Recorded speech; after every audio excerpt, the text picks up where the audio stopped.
The oldest cryptocurrency's push past $20,000 has turned the market mood more bullish. Bitcoin's 5.6% gain since Sunday represents the biggest weekly gain in 3 months.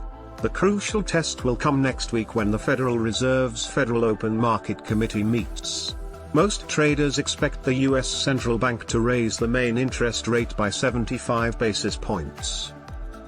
Before we continue, if you enjoyed watching the video, please share your thoughts by clicking the like button and writing them in the comments section below.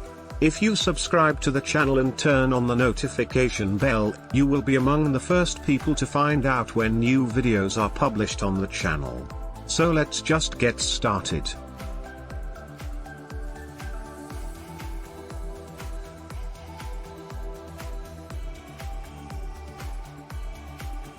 Bitcoin, BTC, climbed back to $20,500 at the October 28 Wall Street Open as U.S. equities sought a stronger finish to the week.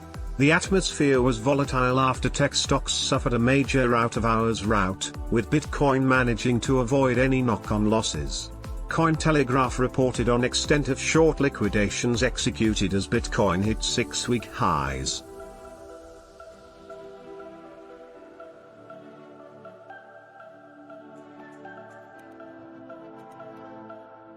The Dogecoin price spiked to $0.0848 on Thursday but retraced to close the day at $0.0770, bringing its weekly accumulated gains to 30%. The largest meme coin use cases have continued to grow over the last 2 years, bolstered by its association with Musk. Doge will likely be accepted as the preferred token for Twitter-based transactions. Already over 2,000 global businesses accept Dogecoins as payment, according to CryptoMode. Doge is seeing an influx of positive volume which will keep the uptrend intact.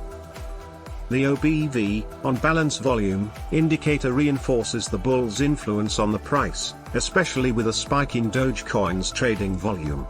A break above the resistance highlighted by the upper range limit could begin a larger swing to $0.1435.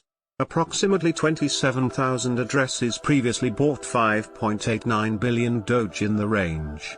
Doge addresses with 1 million to 10 million. Doge have jumped to 3,720 from 3,600. This was a minor move in a buying spree that appears to have kicked off around mid-August. Dogecoin price will, for the time being, come under the microscope, with traders looking for long positions above $0.0850.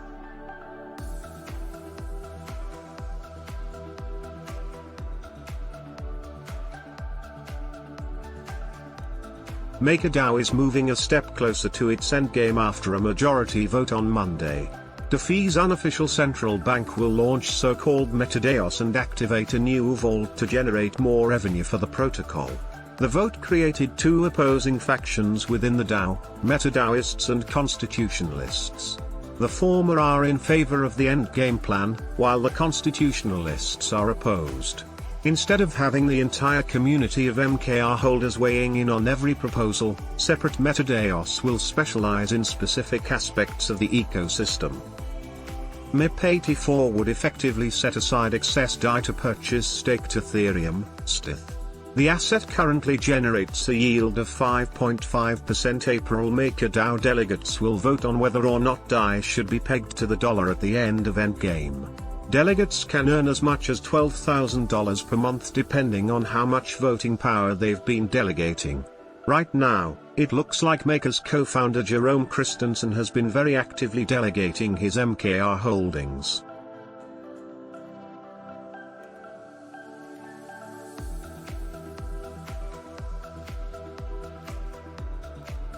El Salvador has signed a memorandum of understanding with the city of Lugano, Switzerland aimed at spreading Bitcoin adoption across the continent. The Central American nation has also opened a Bitcoin office within Lugano, according to the country's U.S. Ambassador Milena Mayorga. During Tether's inaugural Plan B forum in Lugano on Friday, Mayorga said the office would be staffed by a new honorary consul devoted to advocating Bitcoin throughout Europe. El Salvador became the first country in the world to establish Bitcoin as a legal tender in September 2021. Despite the coin's massive price retracement since that time, its president remains supportive of its use and has even bought more during the bear market. The stablecoin provider has already supported El Salvador with numerous Bitcoin adoption initiatives, such as sponsoring its upcoming Adopting Bitcoin conference.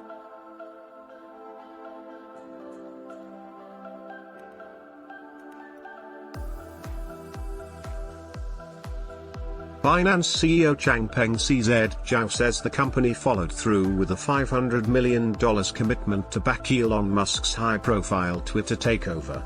Binance had indicated that it would co-invest in Twitter in May 2022, alongside 18 other investors that included the likes of Sequoia Capital Fund, Fidelity Management, and Research Company.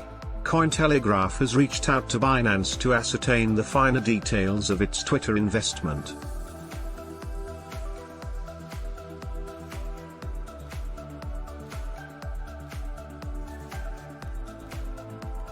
ZK Sync is a zero-knowledge, ZK, roll-up, a kind of Layer 2 network that bundles up user transactions and then passes them down to the main network. The ZK Sync v2 platform will be fully compatible with all smart contracts, the bite-sized computer programs that power apps on the blockchain. It is the first of a trio of upcoming ZK projects to launch in some form on the mainnet. ZK Sync has $62 million locked in the first version of its platform, which was limited to specific kinds of applications. This number is expected to increase with the more generalizable ZK Sync v2 platform. Leading Layer 2 platforms currently comprise around 80% of the ecosystem and hold a combined $3 billion in total value locked.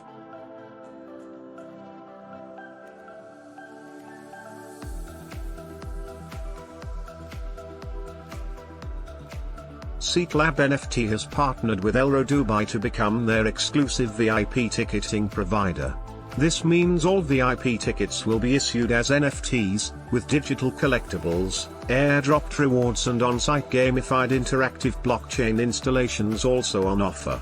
The 8,000 capacity Elro XXL Festival in Dubai takes place in February 2023 with VIP tickets going on sale from November 2, 2022.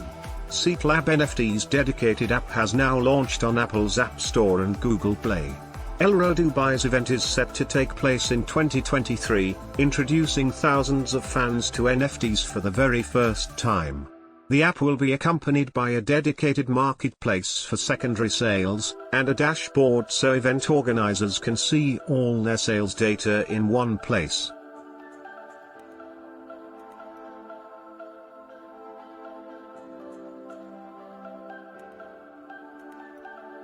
The Securities and Exchange Commission may be poised to crack down on the multi-billion-dollar NFT industry.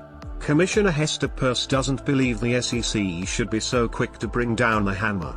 NFTs are unique blockchain-based tokens used to prove ownership of digital assets. In January alone, the NFT market saw $5.36 billion in organic trading volume. We could work on some kind of group exemptive order that could say, if you meet these parameters, then you'll be fine under the securities laws. There are certain classic characteristics of securities that project creators ought to avoid in order to steer clear of violations. How close does it look to something that is in the traditional securities realm? Is it sharing in revenue of a project? Do you have some claim to assets underlying assets? Crypto and NFT collections such as Bake, CryptoPunks, and Moonbirds could be classified as securities by the SEC.